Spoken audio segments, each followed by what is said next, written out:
What signs, what warning signs should we be concerned about? Chronic performance decline. You'll have bad times, but if it's chronic over time and it's got to do with degradation of the social relationships, even performance at school, is what he considered an early warning sign. The diagnosis is a description, it's not an explanation. We're separating them from their disease or what they might be struggling with. What comes up for you around that? I want to really disassociate myself from bad diagnosis, and yes, I am a person first and I have a personality, and there's a lot of aspects to me apart from that. Hearing somebody out is a very vital role without the advice. It can just be giving a listening ear. Even that can be of great help, because a lot of the times we just need someone to just listen to us. I don't always think young people are as impressionable as their parents might think. There's a story behind why they're attracted to the peer group, and there is literature that suggests that a protective measure against kind of addiction and substance use involvement is a healthy outlet, such as sports activity, after school activity. From a patient perspective, it's hard to say no, but it's okay to express that, but we don't always have to express it in a negative manner. We can say it with love, or sort of sandwiched between appreciation or acknowledgement. Welcome, everyone. So great to have you here. My name is Susan Raphael, and I'm an internationally certified addiction and mental health clinician. I'm also a referral clinician with the National Basketball Association in their Clinicians Network. I specialize in addiction and recovery counseling with a focus on teenagers, young adults, and adults and parents as well. I have lived experience. I'm in recovery long-term myself from addiction and mental health issues. And combined with my professional experience, sort of informs me to the work that I do, and I'm very passionate about it. I've recently had a book published called What's Wrong with My Teen? Finding Answers to Teenage Addiction and Family Crisis. And so that's available wherever books are sold.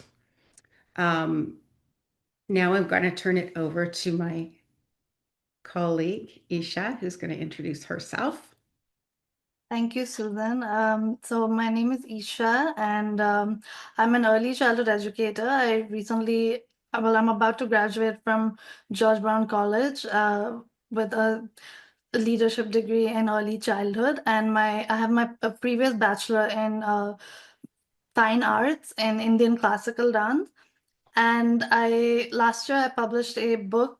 It's a memoir called Finding Order and Disorder, which prompted me to also found a NGO recently. And so we do a lot of podcasts and really wanting to open up conversations and do therapeutic dance workshops. And I like to really just advocate, and I have lived experience in being a survivor of gender-based violence as well. So that's basically all about me. And I'm so happy that Susan reached out to invite me for this conversation, and I'm looking forward to this. So thank you.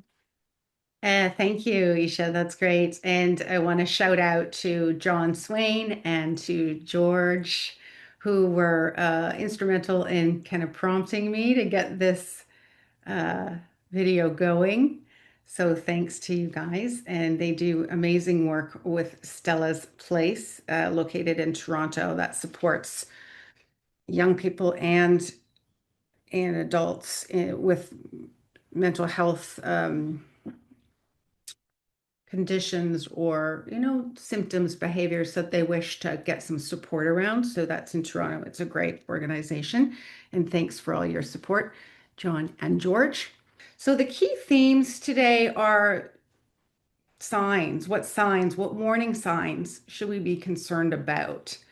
And I do like to talk about symptoms and behaviors. That way, we're not talking about diagnoses, we're not labeling, we're not kind of, we're separating the individual, the person, the teen, or the parent for that matter, because they could have a condition as well, we're separating them from their disease or what they might be struggling with. So, do you want to do you want to speak to that, Isha? What comes up for you around that? Yeah, that's a really good point. Thank you for that, Susan. So essentially, when I was diagnosed back in when I was 16, it was always that I would associate myself with that label of my mental health condition or diagnosis. So I was diagnosed with bipolar disorder, and that's also I felt that there was a lot of self-stigma attached with it. But for me, I think the stepping stone to kind of get past that was when I really told myself that I want to really disassociate myself from that diagnosis. And yes, I am a person first, and I have a personality, and there's a lot of aspects to me apart from that. And I don't necessarily have to explain all my behaviors in association with that diagnosis. Yes, some of my behaviors may be because of it. I mean, in terms of uh, phases or episodes which I may have experienced, but it is very important to separate yourself from that because it can really pull you down. And I think as patients, caregivers, we want to rise above that. So. Yeah, absolutely. And I had a thought there. What was it a difficult process for you to receive a diagnosis, like a clinical appropriate diagnosis? Because I know that's something that my clients talk about a lot, that it's very difficult there. And often caregivers and parents are looking for the diagnosis, thinking sometimes that that's going to be some panacea and all of the answers will be solved if they just know what this is, right? Yeah, so initially in my case, they were predicting schizoaffective disorder, and later through a family doctor, we found out that it was that it was bipolar, and it did take quite a few months to arrive at that conclusion. It was, I think, about 6 months that I was actually in a youth facility, and this was in Alberta actually. But I always think to myself that maybe the system was trying to kind of, like try out medications on me. But it can be very challenging sometimes to diagnose because there are so many intersecting symptoms of various conditions.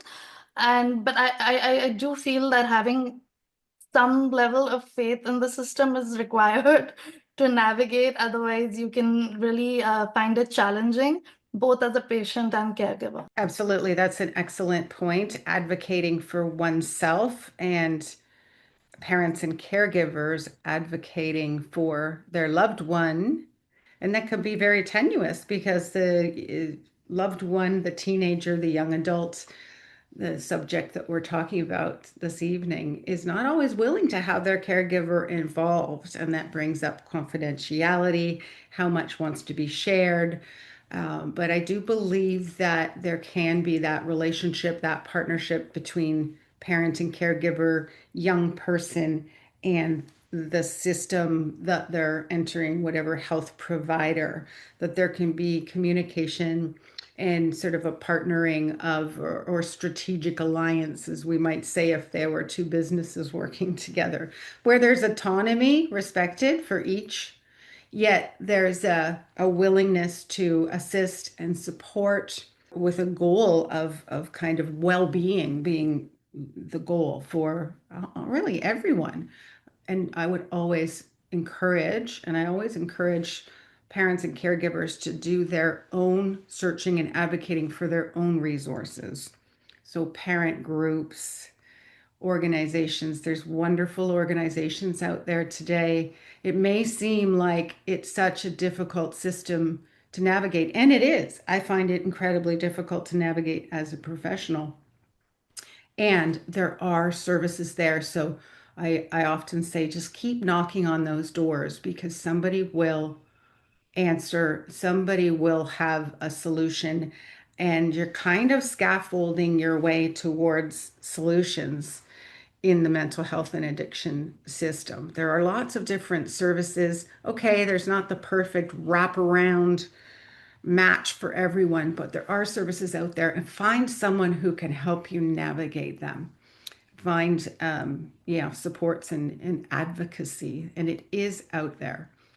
Um, okay, so the thing too about teenagers, science is telling us more and more that the brain is developing until about the mid 20s. Some are saying even a little bit later.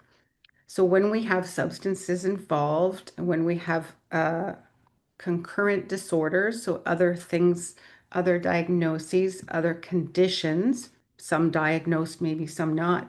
There's a lot going on in the teenager. So you have the onset of this developmental phase that is somewhat described in the literature, sometimes erratic behavior, sometimes impulsivity, all traces back to the brain not being fully developed and being in development. So, how do you tell what's going on when you have all of these other developmental issues going on? I don't know if you want to speak to that or. Yeah, so for me, the real discovery took place when I was doing my early childhood program. That's when the real emphasis was to kind of explore and make meaning of my early childhood years. And I would really, and research says the same, that 0 to 6, the years between 0 to 6 are so critical. And when we also look at adverse childhood experiences, I always thought to myself, oh, I didn't, firstly, I didn't know that term until I did the course. And then when I did the course, I said, oh, I have this, I experienced this, and this. And so everything started to make sense of why possibly the bipolar gene that I had in me manifested in the way it did. And I think that was a big breakthrough for me, because I feel that everything really just boils down to the childhood, and then it kind of how it kind of unfolds into the life course trajectory is very. I mean, you look at that pathway, right? Like how a life unfolds, but really when we reflect upon it, for me, what has really been a strong support system is having strong connections within family and friends. And for some, it's not always family, and for some, it's not always friend, but then it could be community in any form, you know? But Absolutely, I yeah. feel that we're social beings and we need those that community engagement and connection. So that really worked for me. Yeah. Susan, I can make a comment if this is a good time. Go ahead, John. Yeah, so again, the context for my comment is that my wife and I are parents to was now a 41-year-old, but back in the teenage years, because that's the topic we're talking about. Um, the yes, there were a lot of things going on with him and so he's getting kicked out of classes and all sorts of things like that, and getting in trouble with the law. All of them. That doesn't presuppose anything, but when we have talked to his psychiatrist, who he has seen for several years now, and he's an adolescent and an adult psychiatrist, and I remember asking him what he starts looking for, and what he said is really interesting. He said chronic performance decline. In other words, yes, you'll have bad times, your bad school year, but if it's chronic over time, and it's got to do with degradation of the social relationships, even performance at school, or some of the things they used to do and they're not doing anymore, over time is what he considered an early warning sign, not a diagnosis, but an early warning sign to sort of take a look at that and actually dig into it in terms of more diagnostic science. So I just thought I'd offer that, and certainly in reflecting on our son, who he's still managing his mental health cocktail of mental health disorders. That certainly was the case, and even when he was at university in the 20s, you could see year to year his marks dropping, and that wasn't normal for him. Mhm. because of his intelligence level. So it knew we were on to something that was more pervasive than just, a bad spot in his life or that. So I just thought I'd offer that as insights I have reflecting back now Yeah. on our son's journey. Yeah, that's a key term, the chronic performance decline. And I would also say, and I do have in my book lists of kind of the physical, the emotional symptoms that one might see, kind of what's the um, normal. We don't like to, talk about normal, abnormal, but what's within the developmental trajectory, that list, and then what's in kind of the warning signs. And always a sudden change or a dramatic shift is often a pretty good indicator. I had the pleasure of seeing Gabor Mate last week in Toronto, and he said, I think it took me several pages to describe this in my book, but he said a diagnosis is a description. It's not an explanation. So I always ask the people, the caregivers and parents I'm working with, and I ask the youth if it doesn't come out naturally, what's the story behind what the behaviors and symptoms are telling us? And that's not necessarily something for the parent or caregiver to delve into, but it is something to be curious about. If the behavior and symptoms had words, what would they be saying? And that maybe is a good segue, Isha, to suppression versus expression. So, for example, when I was a teen, had a lot of symptoms and behaviors going on.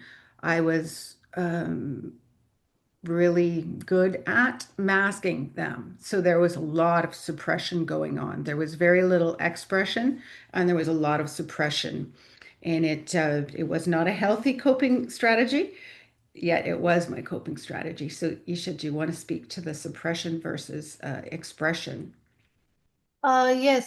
So I feel even for me, it's a very critical part of any family relations and family dynamics where you feel like you're in a safe space to express yourself and really be your authentic self. Because a lot of the times we fake emotion, we have this sort of superficial niceness where we want to portray a certain kind of emotion and behavior, and we're afraid to really be a certain way because we're afraid that the society or the family or friends will judge us for it.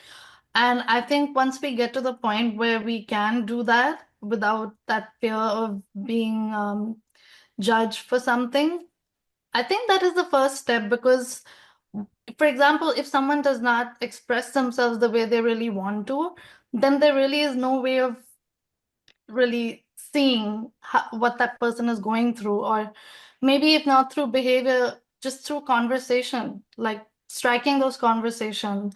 And it doesn't always have to be about, especially for caregivers. I mean, from my point of view, at least, I'm not a parent, but I have a parent.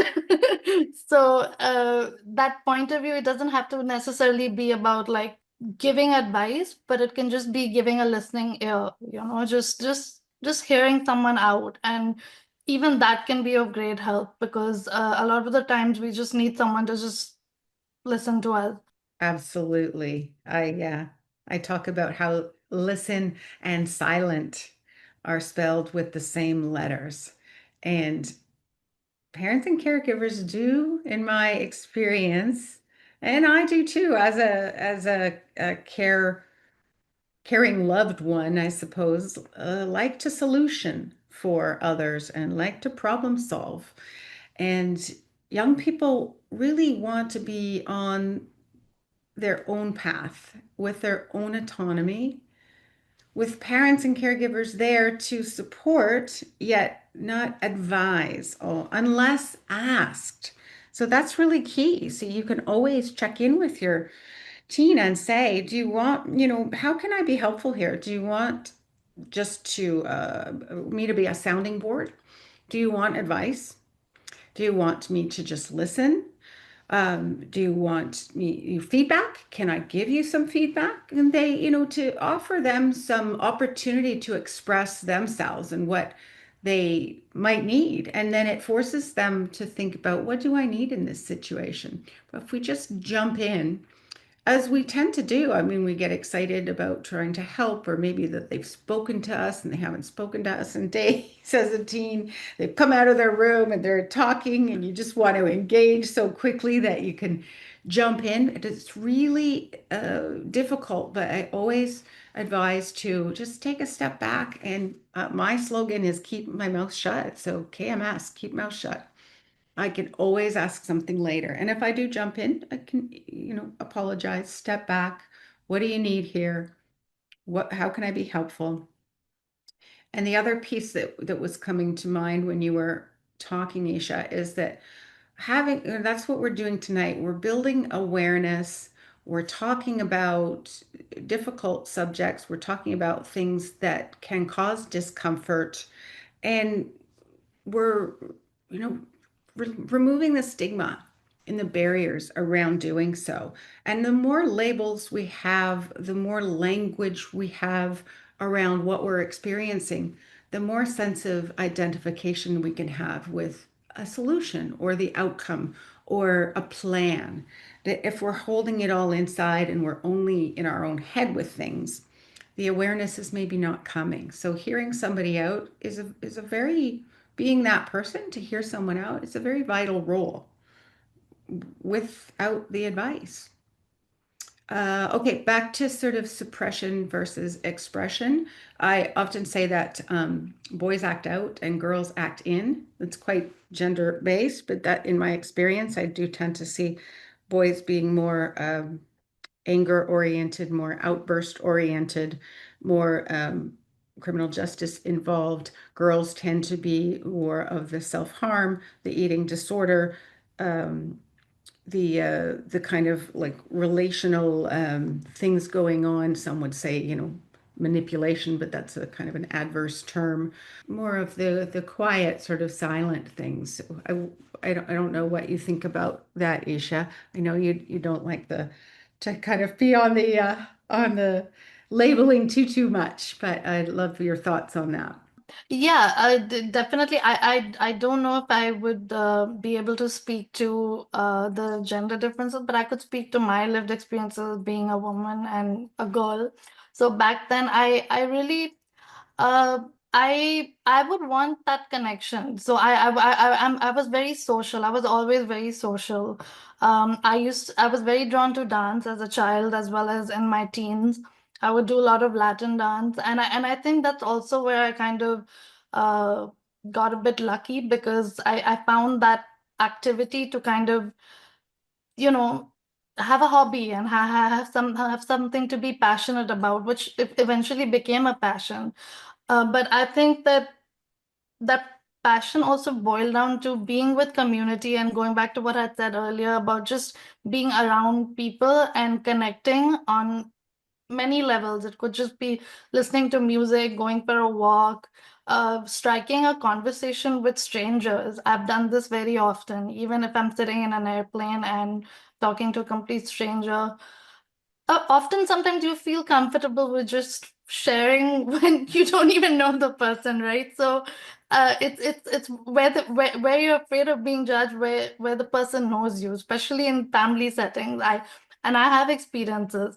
So for me, it always boils down to community. And in terms of how one expresses themselves, I think it's definitely very dependent on factors such as genes, environment, and comfort level between the caregiver and the child and the parents and family dynamics, and whether it's a single parent. Like in my case, it was me and my mom was mostly bringing me up. I was in a boarding school, and so it depends a lot on that, like who are your primary circle and in the systems, in the various systems. And I really like to talk about that because it's like first you have that micro and macro and exo. So all those systems and who plays what role in the system. And at the end of the day, you can choose your systems too. So I think that we really need to also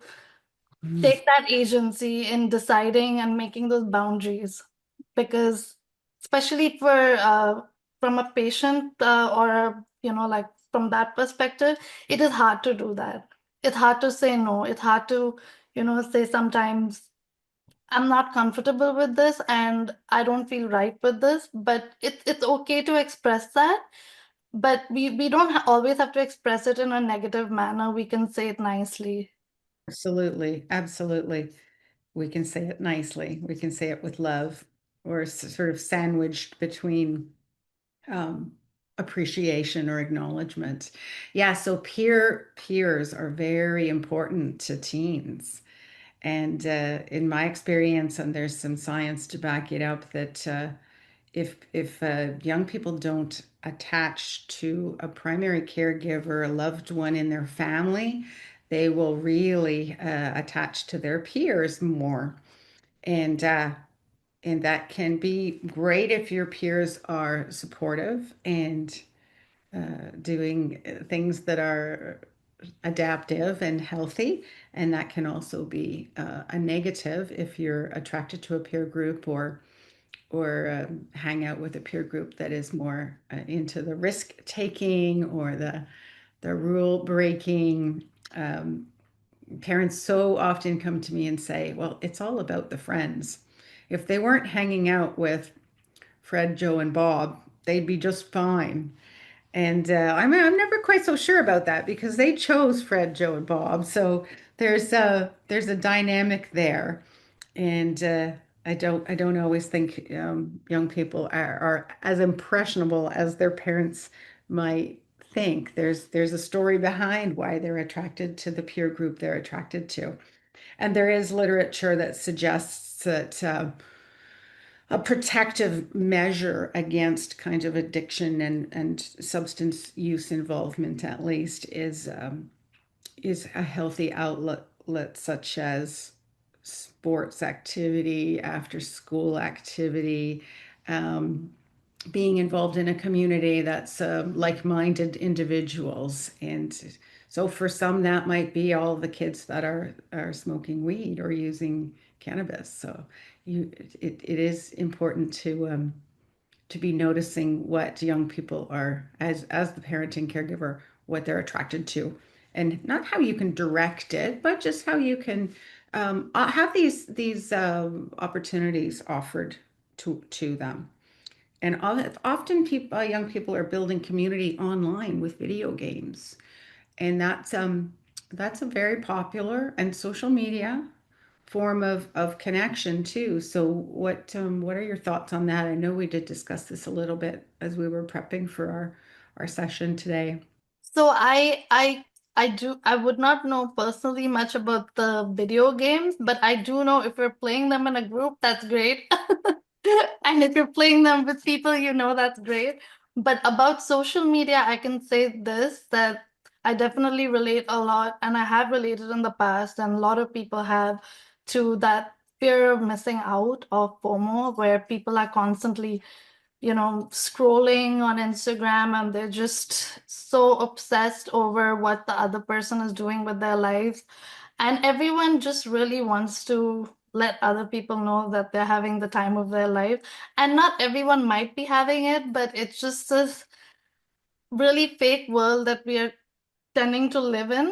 And it's also about fake news, which is also scary. And it's, of course, we don't want to talk politics here, but I think with everything going on in our planet, there's just so many things to be concerned about what we really intake, and especially as teens, like how teens can we be exposed to things that do not impact us in or trigger us in a certain way. Uh, and I guess as caregivers, how can we prevent that from happening? I mean, you have that internet and you have that social media so readily accessible on a phone. And I think that one way it can be dealt with or tackled, I wouldn't say dealt with, I don't like that word, but having those open conversations at a dining table, or not being afraid to have those conversations, because I think the more again you suppress, it's like what you persist resist, right? So you just don't be like, oh no this, no that, no that, because I feel like they'll end up doing that. That's what even kids do. So it's like, yeah. And I love that you said the dining table, so that presupposes that families are sitting down, maybe not the whole family every night, but sitting down for some meals together. And I think that's really important that there's time to connect one-on-one with your teen, time to connect as a family, have these kinds of talks. Don't expect that you can set a boundary at a certain age if this is the first time that you're bringing a matter up. That's going to be really difficult. So I mean, I feel for parents. I'm not a parent myself. I've had hundreds of children come through my doors, and some are still in my life after a very, very long time. But I kind of consider myself a community mother, community parent. And parents are under immense pressure today, like pressure like never before, I believe, that all of the things they have to be kind of up on. And the social media is one of them, the screen time, uh, addiction. There's gambling addiction I've seen on the rise in my own anecdotal practice of counseling, definitely on the rise. And so having for parents and caregivers to have an understanding of how some of these things work. And there are lots of resources out there. And there's lots of people talking about this and looking for regulation around some of these things. Because just like, when I grew up in at least my early years, seatbelts weren't mandated and people smoked in vehicles still. So we've come a long way with regulations, and the internet is something that may, in some respects, require for children some regulation. So looking into some of these areas so that you can be informed, so you can have a sense of what's going on and be talking. I learned so much from my clients just from listening to them. I've never really been experienced with cannabis, but I learn everything I need to know about cannabis from my clients because I ask them and they're so willing to tell me. And that's how I learn about things that I don't have firsthand experience with. So they're very smart and they're willing to share if they have a safe and trusting adult to share with. And that's not always going to be the parent. So that's where people like me and Ishaa in early childhood development environments come in useful, because we can be that other person who is advocating and supporting a young person, but not the family. Well, And yeah, no, I also wanted to sort of circle back to what you were talking about, gambling and all these addictions. I think even lot of literature also supports that is really just a symptom, but the real core issue or problem is somewhere else, and we really need to try to dig deep and analyze and see where that is coming from. For example, with me, I know that my manifestation of the bipolar was really the issues I had with my parents' divorce and my relationship with my father. And that kind of manifested in the relationships I had. And once I made peace with that, the episodes reduced. And so did I got married last year. So it's kind of like, I think it's very related to the core issues on a very conscious or unconscious level that we may not have faced.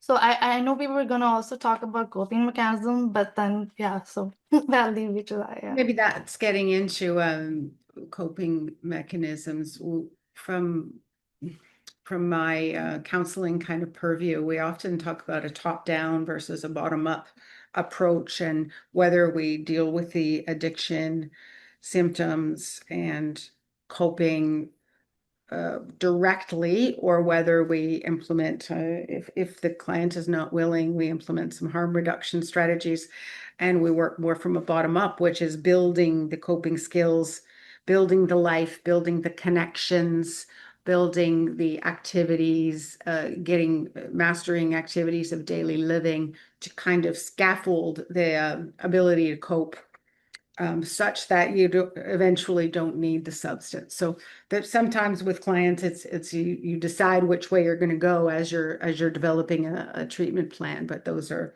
definitely beneficial, and interesting that you noted that when you were under less stress and these other outside factors weren't at play, then you were having less symptoms. And I think that's kind of at the crux of a lot of my approach, is that it's a mind and body approach. It's holistic. It's biological, social, psychological, environmental. All of these factors are at play, as well as the developing teen. So having someone to talk to say, is this normal? Is this going to be a problem? It can be very helpful, and it can reduce the parent's anxiety and stress level such that they can be more present and to their teen, and really have some tools also and their own coping strategy. So around coping, what maybe you could share what have been the most useful coping strategies that you've identified for yourself? So for me, I had a little section, just like thinking back to it. I had some like rules for life, which I followed personally. So I mean, for me, I don't have late nights anymore, and I've stopped caffeine completely. And if at all, I have maybe just 1 cup in the first half of the day. And I was lucky that I never ever had any drugs, so I didn't have that issue.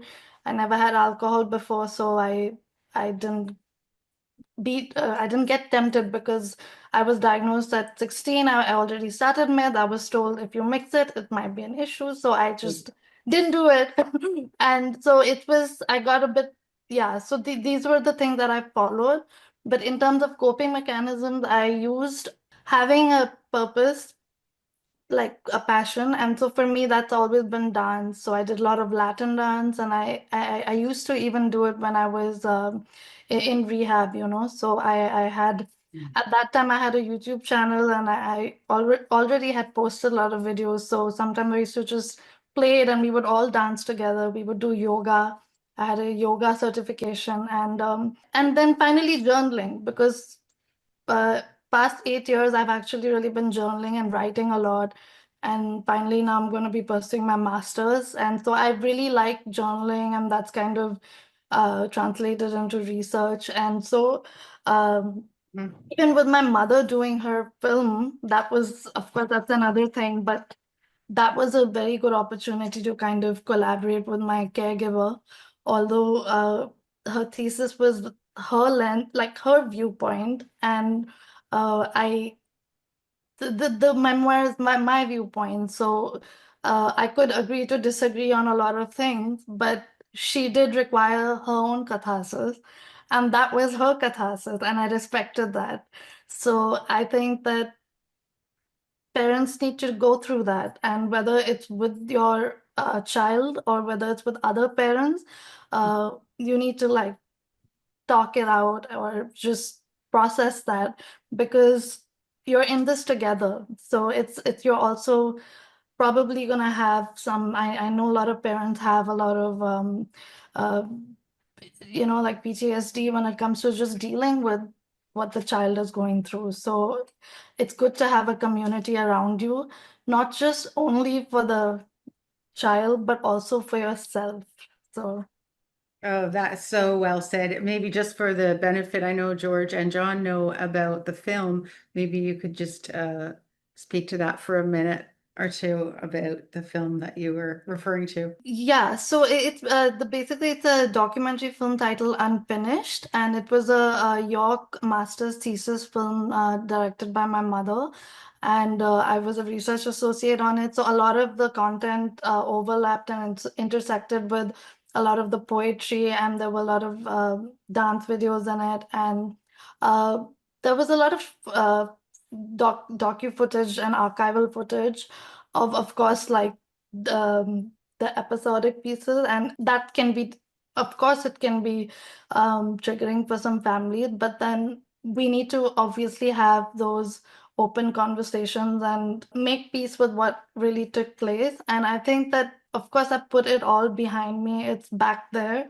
Mhm. But then doing this project together also gave both of us an opportunity to reflect on what took place and possibly why it took place, and also what we can do to prevent it from taking place again. Yeah, that sounds like a very beneficial outcome for some of the catharsis that was needed. And that film is available. I did watch it. Is it on YouTube?